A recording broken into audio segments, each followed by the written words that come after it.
अब मैंडेट मिला, जैसे आपने बात की कि आपको इतनी सी एज में पार्टी ने इतना कुछ दिया या इतना, देखिए पार्टी के पास ऑप्शन भी नहीं था ना। आप, जब मैंने चुनाव लड़ा, उससे जब मैंने डीडीसी का चुनाव लड़ा 2020 में, आप उससे पहले की बात कर लीजिए, आपको एक वर्कर भी वहां पर ढूंढना मुश्किल था, लेकिन मुझे टिकट दे दिया। उस वक्त से मैंने जमीन पर में रही, लोगों के बीच में रही, तो मैंने कहीं ना कहीं 10 लोग अपने साथ जोड़े ही थे, मैंने नुकसान नहीं किया, मैंने पार्टी के लिए फायदा किया। लेकिन जब पार्टी को करने की जरूरत है, पार्टी खुद ही सीरियस नहीं थी। आपने ऑप्शन की बात की, शायद ऑप्शन उनके पास भी था, नेशनल कॉन्फ्रेंस को शायद वहाँ पर टिकट मिल जाती है, लेकिन कहीं ना कहीं कांग्रेस भी वहाँ पर अड़ियल रही कि वहाँ पर जो है आपको टिकट दी जाए, क्योंकि अगर वहाँ पर आपको टिकट नहीं देती तो नेशनल कॉन्फ्रेंस कहीं ना कहीं वहाँ पर इंटरेस्टेड थी, और कहीं ना कहीं रामेश्वर भी उनके जो है कैंडिडेट वहाँ पर हो सकते थे। तो किस तरह से देखते हैं कि आप पर विश्वास भी उस समय पार्टी ने जताया, लेकिन एक बात और रहेगी, आज आपने वहाँ पर पार्टी छोड़ दी, लेकिन तब भी कांग्रेस के जो लोग हैं आपके खिलाफ आज भी कुछ नहीं बोल रहे हैं वो। अब देखिए, ऑप्शन की आप बात करते हो कि एनसी को वहां पे टिकट दी जा सकती थी, लेकिन मुझे लगता है कि नहीं दी जा सकती थी, क्योंकि उस वक्त कांग्रेस ने, एनसी का वहां पर कोई इतना कुछ रोल नहीं था। देखिए, एनसी के अगर आप वोट की या कांग्रेस के आप वोट की, जो एक पर्टिकुलर रहता है कि हमें इस एक कम्युनिटी से जो ये है हमारा वोट है, वो डन है, ठीक है। लेकिन एनसी ने सबसे बड़ा धोखा कांग्रेस के साथ वहां पर किया, लेकिन कांग्रेस चुप रही। कांग्रेस को बोलना चाहिए था। अगर आप अलायंस कर रहे हो और उसके बाद एनसी अपने आजाद उम्मीदवार वहां पर खड़े कर दे रही है, तो कांग्रेस क्यों चुप रही? कांग्रेस ने कौन सा समर्थन उनके साथ किया था? कहीं पर एनसी अपना फ्रेंडली, कहीं पर वो कैंडिडेट दे रही है, कहीं पर समर्थन होते हुए भी कोई भी अपना इंडिपेंडेंट कैंडिडेट खड़ा कर दे रही है, तो वो तो धोखा किया ना। वो तो कांग्रेस की गलतियां, वहां पर मैं बोलती हूँ कि कांग्रेस की यहां पर चूक रही कि उन्होंने विश्वास कर लिया एनसी के साथ। अलायंस से भी आपको कुछ ज्यादा देखिए, वहां पर फायदा नहीं हुआ। बिल्कुल अलायंस से हमें नुकसान हुआ। अगर अलायंस नहीं होता, एनसी का कैंडिडेट तो वहां पर कुछ था ही, एनसी का कैंडिडेट कभी जीत ही नहीं सकता वहां पर।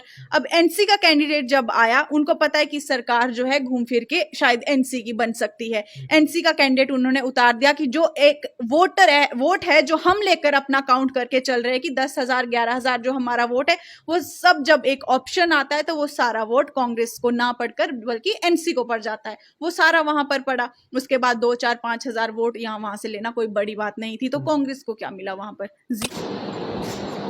आज की खास मुलाकात में हमारे साथ मौजूद हैं काजल राजपूत, जिन्होंने हाल फिलहाल में ही भाजपा का दामन थामा है। आप इनको जानते होंगे, लेकिन कांग्रेस में थी जब आप जानते थे। तो काजल जी, किस तरह से लग रहा है, बीजेपी में आप शामिल हो चुकी हैं, किस तरह का अनुभव हो रहा है? कांग्रेस की आप पुरानी साथी भी रह चुकी हैं, 2 इलेक्शंस भी आपने वहां से कंटेस्ट किए हैं। क्या मजबूरी रही जो बीजेपी में आना पड़ा? मजबूरियां तो नहीं बोल सकते, लेकिन ये है कि जो मेरा कांग्रेस में जितना मेरा कार्यकाल या जितना भी मैंने समय कांग्रेस में दिया, तो बहुत चीज़ें मैंने वहाँ से सीखी। और उसके बाद जब मैंने बीजेपी में जाने का, बीजेपी का दामन थामने का मैंने फैसला लिया, तो वो अपने बनी की जनता को देख कर लिया। क्योंकि जब मैं कांग्रेस में आई तो तब भी कहीं ना कहीं लोगों की आवाज़ यही थी कि आपको बीजेपी में आना चाहिए। और मैं आपको अपना बैकग्राउंड बताऊं तो हमारा पहले से भी बीजेपी को ही हमेशा से, फैमिली का बताओ या ऐसा कुछ, तो समर्थन हमेशा से रहा। लेकिन अगर मुझे कांग्रेस ने मुझे टिकट दिया या कुछ भी हुआ, तो मैंने अपनी जिम्मेदारी बखूबी मैंने निभाई। लेकिन इलेक्शन के दौरान क्या चीज़ें रही, किस तरह के जो है पार्टी का समर्थन या सपोर्ट वो रहा, तो वो सबसे किसी से छुपा नहीं है, सबके सामने चीज़ें थी। जो हमें नुकसान वहाँ पर हुआ, गलतियाँ क्या थी, तो उन चीज़ों से भी मुझे कई सीख मुझे मिली। और मुझे लगा कि मुझे भाजपा का दामन जो है मेरे लिए, और जो लोगों की आवाज़ थी कि शायद वहाँ से हम, क्योंकि देखिए, अगर हम अपने साथ, हमें लोगों को लेकर चलना है, या अगर हम रिप्रेजेंटेटिव बनते हैं, तो हमें भी बैक चाहिए कि हम उनके काम या कहीं पर भी हम उनकी आवाज़ उठा सके, तो हमें भी सपोर्ट चाहिए। लेकिन जब आप अपने आप को अकेला पाते हो एक इतनी बड़ी संगठन के साथ रहकर भी, तो आपको दुख होता है वहाँ पर। बस यही रीज़न था कि मैंने अपना डिसीजन लिया और भाजपा का दामन था। ये सब बातें जो है इलेक्शन के बाद की हैं, लेकिन इलेक्शन के पहले आपने वहाँ पर 2 महत्वपूर्ण जो है इलेक्शन कंटेस्ट किए। डीडीसी का भी आपने इलेक्शन कंटेस्ट किया है, और कांग्रेस के ही मैंडेट से आपने वहाँ पर विधानसभा का चुनाव भी लड़ा। लेकिन उस समय आपने ये बातें नहीं की। लोग यही कहते हैं कि एक जंग एज में कांग्रेस ने काजल राजपूत को वो शब्द दिया है जो लोगों को सालों भर नहीं मिलता है। तो क्या देखते हैं अब, आज आप अपनी गलती जो है वो कांग्रेस पर थोप रही हैं कहीं ना कहीं? देखिए, मैं गलती नहीं थोप रही हूँ, जो मैंने चीज़ें एक्सपीरियंस की मैं उन चीज़ों पे बात कर रही हूँ। अब कोई कुछ भी कहता है, देखिए अब लोगों का या जो भी इस बारे में कोई भी कुछ कहता है, मैं उनके ऊपर मैं कोई भी सवालिया निशान नहीं मैं तैयार करूँगी। मैं सिर्फ जो चीज़ें मैंने खुद एक्सपीरियंस की, अब देखिए अगर मैं कांग्रेस में थी तो मैंने कोई भी उनके ऊपर कोई आरोप या किस तरह, लेकिन जो चीज़ें रही कमियाँ वो किसी से भी छुपी नहीं है। अब या तो मैं ये कहूं कि कांग्रेस ग्राउंड जमीनी स्तर पर अपने वर्कर्स को पूछती नहीं, या मैं ये कहूं कि उन्हें पता ही नहीं है कि हमारा जमीनी लेवल पर हमारा जगह कहां पर है या हम कहां पर स्टैंड कर पा रहे हैं, या उन्हें पूछना ही नहीं है दोबारा, सिर्फ चुनावों के वक्त ही उनको आना है और इलाके के बारे में बात करनी है। तो मुझे नहीं लगता कि हम लोग वहां पर लोगों के बीच में जाने के लिए हम उस लायक रहते हैं फिर। और जैसे मैं एक आम सी मामूली सी वर्कर हूँ, और हमारे अब जो बड़े लेवल के नेता हैं या कभी कुछ जीते हैं, उनके लिए शायद ये आसान हो सकता था कि वो बने रहें या खड़े रहे अपने लेवल पे, लेकिन जो हमारे जैसे जो स्ट्रगलर होते हैं, जो अपने आप को रिप्रेजेंटेटिव बोलते हैं, जिन्हें पार्टी पद से ज्यादा फर्क नहीं पड़ता, उनका एक ही मकसद होता है कि अपने लोगों की आवाज बने, चाहे वो कोई भी पार्टी उनको सपोर्ट करे। भाजपा का मैंने इसीलिए दामन थामा कि भाजपा में वो चीजें मुझे एकता कहीं ना कहीं मुझे दिखी, और भाजपा का जिस तरह की नीति है काम करने की, वो एक संगठन एकता के साथ काम करती है। एक छोटे से छोटे वर्कर के लिए भी वो पार्टी खड़ी रहती है। तो मुझे लगा कि मुझे शायद जरूरत है कि अगर अपने इलाके की मैं कोई बात रखूं या मैं रख सकती हूं, तो कमी सिर्फ यही है कि मुझे सपोर्ट नहीं थी। अब मैंडेट मिला, जैसे आपने बात की कि आपको इतनी सी एज में पार्टी ने इतना कुछ दिया या इतना, देखिए पार्टी के पास ऑप्शन भी नहीं था ना। आप जब मैंने चुनाव लड़ा, उससे जब मैंने डीडीसी का चुनाव लड़ा 2020 में, आप उससे पहले की बात कर लीजिए, आपको एक वर्कर भी वहां पर ढूंढना मुश्किल था, लेकिन मुझे टिकट दे दिया। उस वक्त से मैंने जमीन पर में रही, लोगों के बीच में रही, तो मैंने कहीं ना कहीं 10 लोग अपने साथ जोड़े ही थे, मैंने नुकसान नहीं किया, मैंने पार्टी के लिए फायदा किया। लेकिन जब पार्टी को करने की जरूरत है, पार्टी खुद ही सीरियस नहीं थी, तो मैं कोई इतनी बड़ी वो नहीं हूं कि मैं अपने लेवल पर इतना संभाल पाती चीजें। मैं आवाज बन सकती थी, लेकिन बैक मुझे चाहिए थी, जो सच्चाई है। आपने ऑप्शन की बात की, शायद ऑप्शन उनके पास भी था, नेशनल कॉन्फ्रेंस को शायद वहाँ पर टिकट मिल जाती, लेकिन कहीं ना कहीं कांग्रेस भी वहाँ पर अड़ियल रही कि वहाँ पर जो है आपको टिकट दी जाए, क्योंकि अगर वहाँ पर आपको टिकट नहीं देती तो नेशनल कॉन्फ्रेंस कहीं ना कहीं वहाँ पर इंटरेस्टेड थी, और कहीं ना कहीं रामेश्वर भी उनके जो है कैंडिडेट वहाँ पर हो सकते थे। तो किस तरह से देखते हैं कि आप पर विश्वास भी उस समय पार्टी ने जताया, लेकिन एक बात और रहेगी, आज आपने वहाँ पर पार्टी छोड़ दी, लेकिन तब भी कांग्रेस के जो लोग हैं आपके खिलाफ आज भी कुछ नहीं बोल रहे हैं वो। देखिए, अब पार्टी क्यों नहीं बोल रही या वो चीजें, वो एक बड़े लेवल की हाईकमान की बातें हैं। मैं उस लेवल पर ना मैं पहुंची हूं, ना मैं उतना मैं बात उसके बारे में मैं कर सकती हूं, लेकिन जो चीजें मैंने खुद समझी, मैं वहीं तक एक उसी लिमिट तक मैं बात कर सकती हूं। अब देखिए, ऑप्शन की आप बात करते हो कि एनसी को वहां पे टिकट दी जा सकती थी, लेकिन मुझे लगता है कि नहीं दी जा सकती थी, क्योंकि उस वक्त कांग्रेस ने, एनसी का वहां पर कोई इतना कुछ रोल नहीं था। देखिए, एनसी के अगर आप वोट की या कांग्रेस के आप वोट की, जो एक पर्टिकुलर रहता है कि हमें इस एक कम्युनिटी से जो ये है हमारा वोट है वो डन है, ठीक है। लेकिन एनसी ने सबसे बड़ा धोखा कांग्रेस के साथ वहां पर किया, लेकिन कांग्रेस चुप रही। कांग्रेस को बोलना चाहिए था। अगर आप अलायंस कर रहे हो और उसके बाद एनसी अपने आजाद उम्मीदवार वहां पर खड़े कर दे रही है, तो कांग्रेस क्यों चुप रही? कांग्रेस ने कौन सा समर्थन उनके साथ किया था? कहीं पर एनसी अपना फ्रेंडली, कहीं पर वो कैंडिडेट दे रही है, कहीं पर समर्थन होते हुए भी कोई भी अपना इंडिपेंडेंट कैंडिडेट खड़ा कर दे रही है, तो वो तो धोखा किया ना। वो तो कांग्रेस की गलतियां, वहां पर मैं बोलती हूँ कि कांग्रेस की यहां पर चूक रही कि उन्होंने विश्वास कर लिया एनसी के साथ। अलायंस से भी आपको कुछ ज्यादा वहां पर फायदा नहीं हुआ। बिल्कुल, अलायंस से हमें नुकसान हुआ। अगर अलायंस नहीं होता, एनसी का कैंडिडेट तो वहां पर कुछ था ही, एनसी का कैंडिडेट कभी जीत ही नहीं सकता वहां पर। अब एनसी का कैंडिडेट जब आया, उनको पता है कि सरकार जो है घूम फिर के शायद एनसी की बन सकती है। एनसी का कैंडिडेट उन्होंने उतार दिया कि जो एक वोट है जो हम लेकर अपना काउंट करके चल रहे हैं कि 10,000 11,000 जो हमारा वोट है, वो सब जब एक ऑप्शन आता है तो वो सारा वोट कांग्रेस को ना पड़कर बल्कि एनसी को पड़ जाता है। वो सारा वहां पर पड़ा। उसके बाद 2 4 5,000 वोट यहाँ वहां से लेना कोई बड़ी बात नहीं थी। तो कांग्रेस को क्या मिला वहां पर? जीरो। कांग्रेस अभी जो कर रही है, किस तरह से आपको लगता है? अभी स्टेटहुड को लेकर भी अभी रिसेंटली वो दिल्ली के लिए गई थी, क्या लगता है कि कांग्रेस ठीक कर रही है? स्टेटहुड के लिए जो मांग रही है वो ठीक है अभी? देखिए, कांग्रेस क्या कर रही है क्या नहीं कर रही है, कांग्रेस अब मुझे लगता है कि कांग्रेस को पता होता तो शायद आज ये हालत नहीं होती कांग्रेस पार्टी की।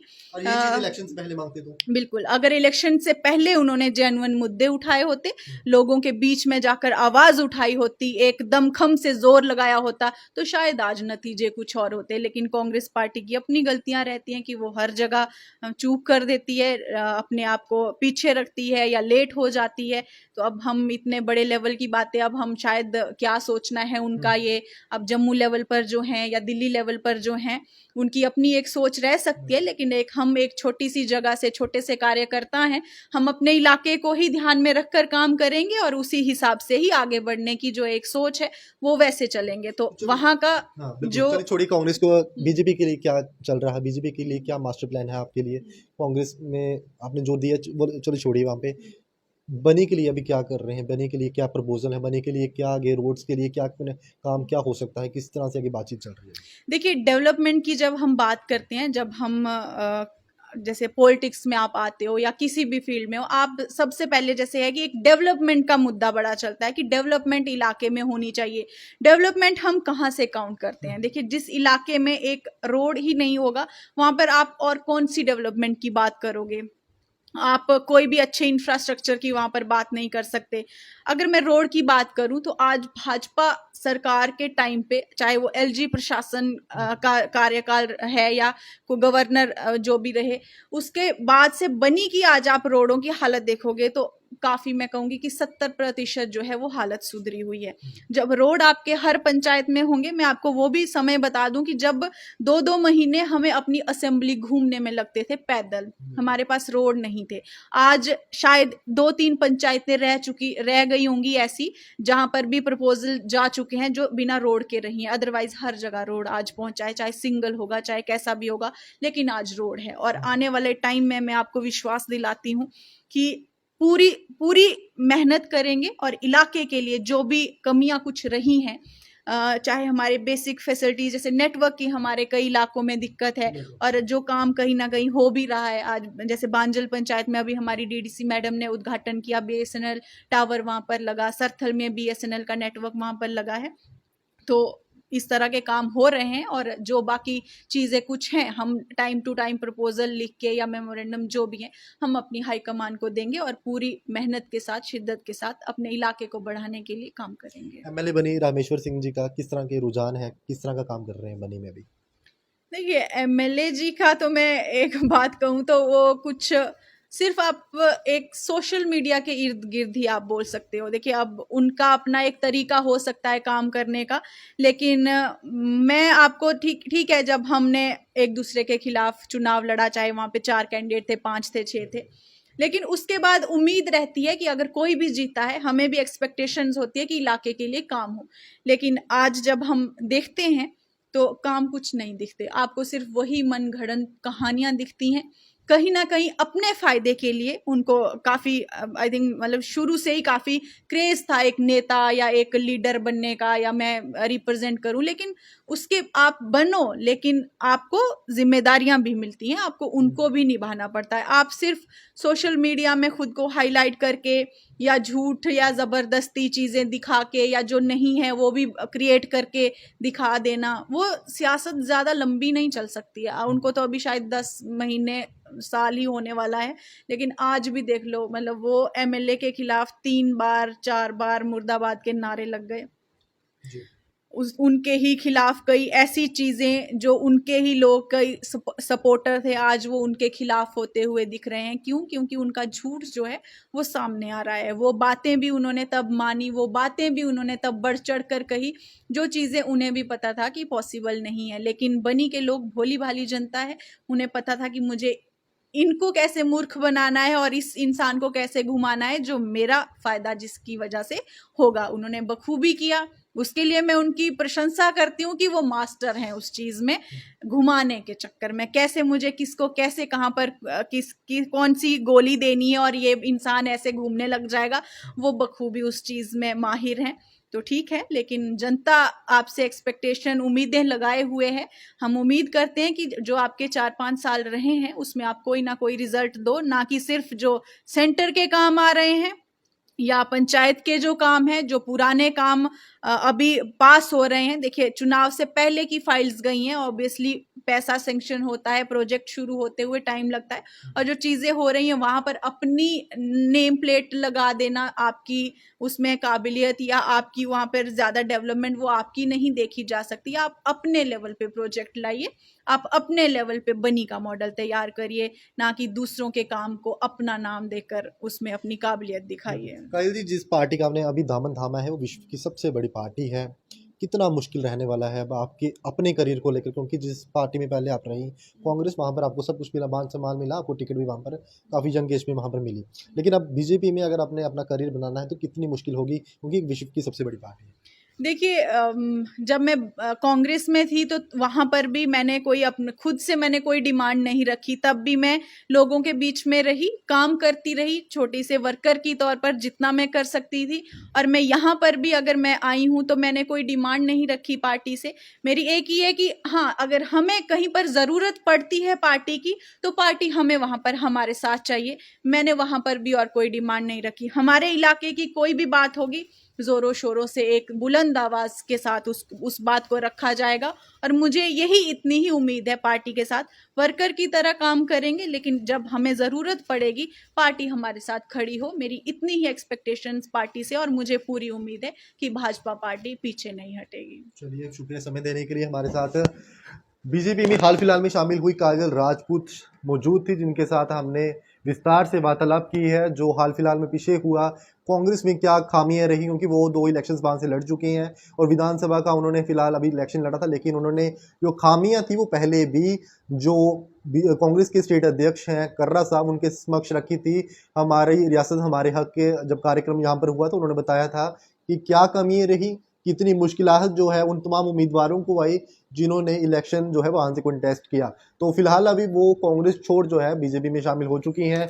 बीजेपी से उन्हें ये उम्मीदें हैं कि बनी कई जो डेवलपमेंट है वो वहां पर होंगी, और उनके करियर को लेकर भी हमने सवाल किए हैं कि उनका आगे करियर किस तरह से रहेगा, क्योंकि विश्व की सबसे बड़ी पार्टी है और कांग्रेस ने इतनी छोटी जंग एज में जो उन्हें मान सम्मान दिया, इतने बड़े इलेक्शंस में उतरने का मौका दिया, क्या ये मौका बीजेपी देती है या नहीं देती है? इन सभी सवालों पर हमने उनसे गंभीरता से बात की।